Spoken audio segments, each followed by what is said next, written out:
서울시가 전월세 안정을 위해 하반기 일반 가구에 공공임대주택을 공급하기로 했습니다. 하지만 이 가운데 절반 이상은 내년이나 돼야 입주할 수 있습니다. 전세시장 안정에 과연 영향을 줄 수 있을지 김덕주 기자가 보도합니다.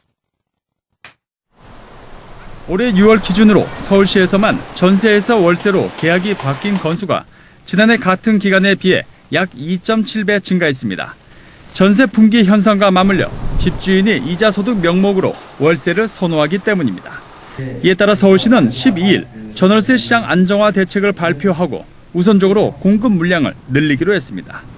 하반기에 국민임대주택 2,500여 가구와 장기전세 3,500여 가구를 공급하고 여기에 재개발 임대와 다가구 매입 임대 등도 확대하기로 했습니다.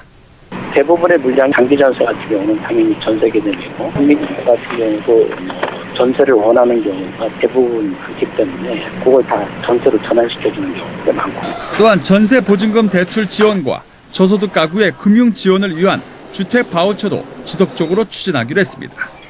하지만 이번에 서울시가 내놓은 전월세 안정 대책은 기존 공공임대주택 정책을 정리했을 뿐 근본적인 해결책은 없다는 지적입니다. 지금까지 지자체에서 어떻게 대책을 내놓은 경우는 좀 없다고 봐야죠. 아까 얘기한 것처럼 그런 제도적 툴을 중앙정부가 갖고 있기 때문에. 더군다나 서울시가 내놓은 방안 역시 실효성에 의문이 듭니다.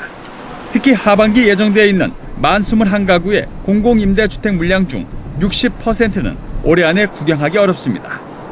마곡지구 등 국민임대 2,571가구는 올해 10월 분양해 내년 상반기나 돼야 입주가 가능하고 세곡지구 등 장기전세 3,565가구 역시 9월에 분양해 내년 상반기에 입주할 수 있습니다. 효과가 없는 거는 맞고요. 다만 이제 그 국민임대에 대해서 홍보하는 거는 워낙 시장에 물건이 없다고 불안해하니까 사실은 이제 하반기 공공임대주택 물량이 좀 많이 있거든요. 수도권에서는. 그러니까 이제 정부나 국토부도 그건 비슷한 생각인데 국민들한테 그런 거를 적극적으로 홍보할 필요가 있다고 생각하는 것 같아요.